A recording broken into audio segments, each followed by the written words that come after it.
Appreciate I have it. a question. Would David play a song off of his album that he's He playing? just did 3 of them. I want to do another one. No. I'm trying to protect you. You really want to do one? Please. I think it's a question. I mean, I'll play all night long. But if you want to ask questions, We're here all night if you Hang on a want. minute. So, what about that one that goes? Buy the CD. Have to go. did you hear what he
It's called skimming the surface because that's kind of what it feels like I'm doing. Like skipping rocks, you know?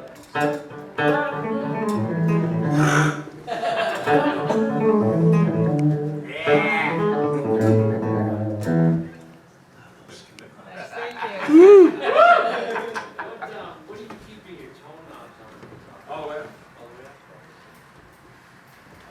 You know what's interesting? If you take the tone circuit out, the guitar gets too bright. You have to leave it in all the way up, otherwise it has a way of softening things a little bit.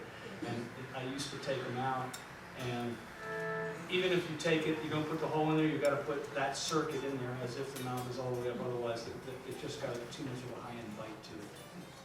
So, yeah.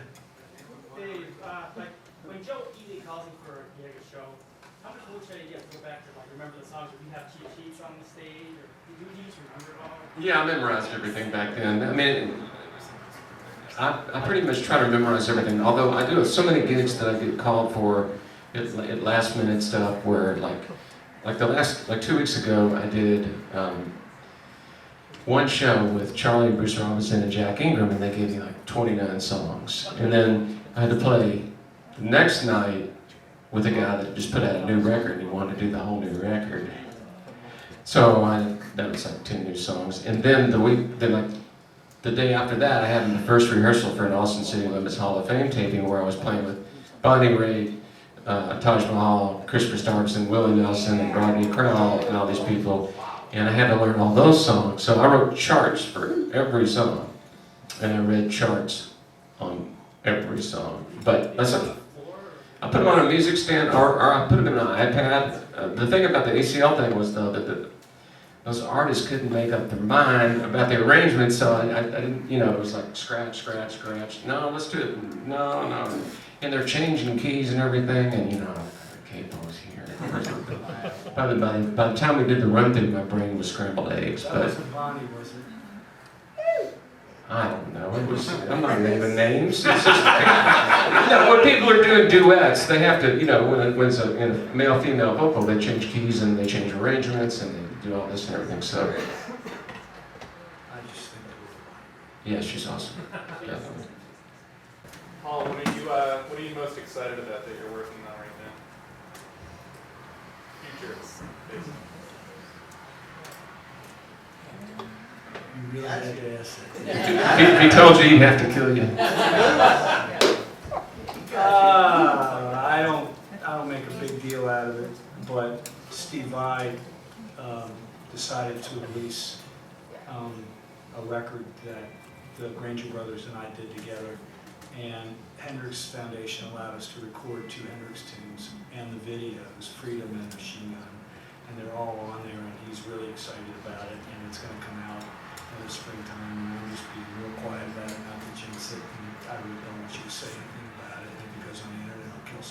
To have his endorsement's been wonderful. Playing in the Granger Brothers band has been, we get excited every time we play because their leader is so good. It's like a sledgehammer going off on the stage. We start laughing because we know something's going to happen. So I enjoy that. Mostly, it's not been excitement recently. Mostly, it's just been hard work to try and get these clinics together, to get the new products online, to do whatever it is we need to survive. It's been much more, this industry has really taken a turn, and people think of 57 Strat as a reissue. They don't think it's a real one anymore. They think of 50 Les Paul's a reissue. They don't think it's a real one anymore.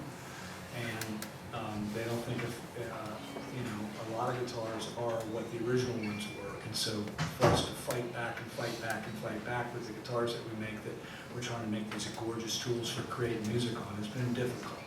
So it's been more of a get up every morning and be like a prize fighter and keep swinging than it has been about the music. But I'm sorry, there's a guitar player named Randy Boland who was the Sigma Sound, one of the Sigma Sound guitar players at 16 years old that comes and plays with us. And when he comes and plays in the studio, there's literally a crowd to watch him play. He's got more rhythm in his body than almost anybody I've ever seen. And he circled the band for 3 years trying to get in the band, and we finally let him come in and play, and he just kind of pushed everybody aside and said, well, I'm here. I mean, that's been a joy to be around Randy.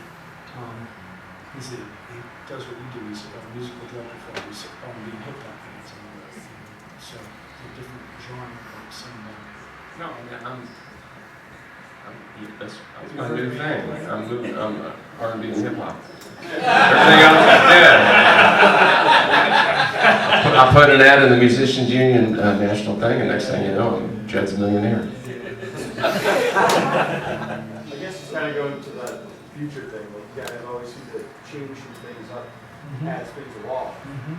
And like obviously, the people you're working with, their playing styles change, music change.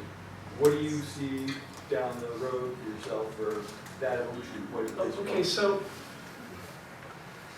in my opinion, it's what happens is the same thing over and over and over again. So you have at one point in the you needed 32 people to be in a band, and Elvis said, no, maybe you need 3. And then the bands get too big, and then Nirvana comes in and says, maybe you only need 3, right? And then Jack White comes in and says, maybe you only need 2. And then the bands get too big, and it happens over and over. The music gets complicated, and then it gets so simple, and complicated and simple, and complicated and simple. And I think that there's a lot of young guitar players that are doing extraordinary work these days. There's a lot more female guitar players.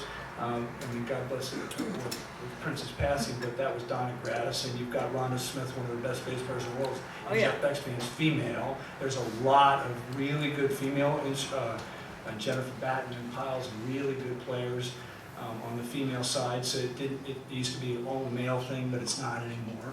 And Mark's whole thing with this new kind of what do you guys call the stuff you play? Avant-garde. That's rhythmic playfulness. Rhythmic playfulness, yeah. Some sort of higher.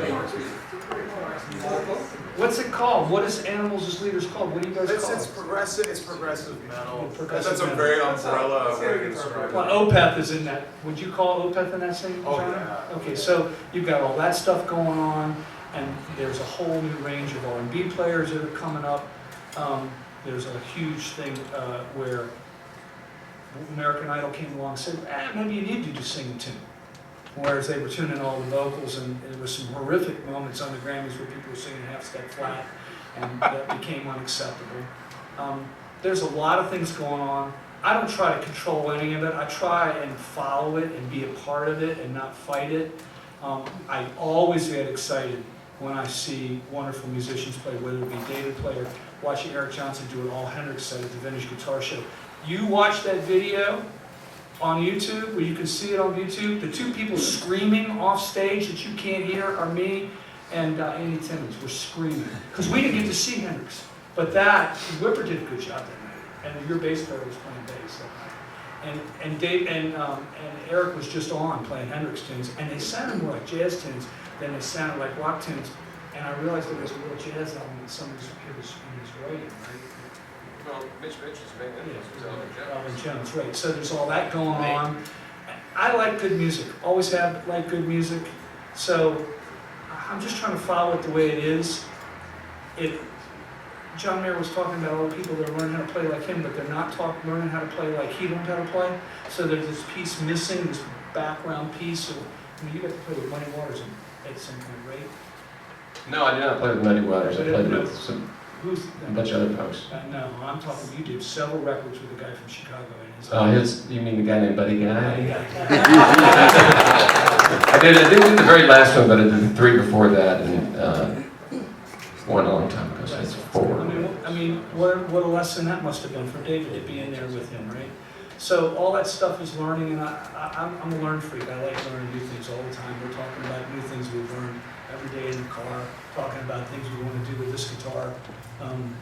We're going to actually buy this guitar and take it back and experiment on it and play with some things. And so to me, that's the love of being in this industry. It's never a lack of stuff to go after. Never. It's sad that they're not selling CDs anymore. It's sad that, It's very sad. record companies aren't doing what they're doing. But that said, you got to hear some magic in the room, and you should give David and Mark and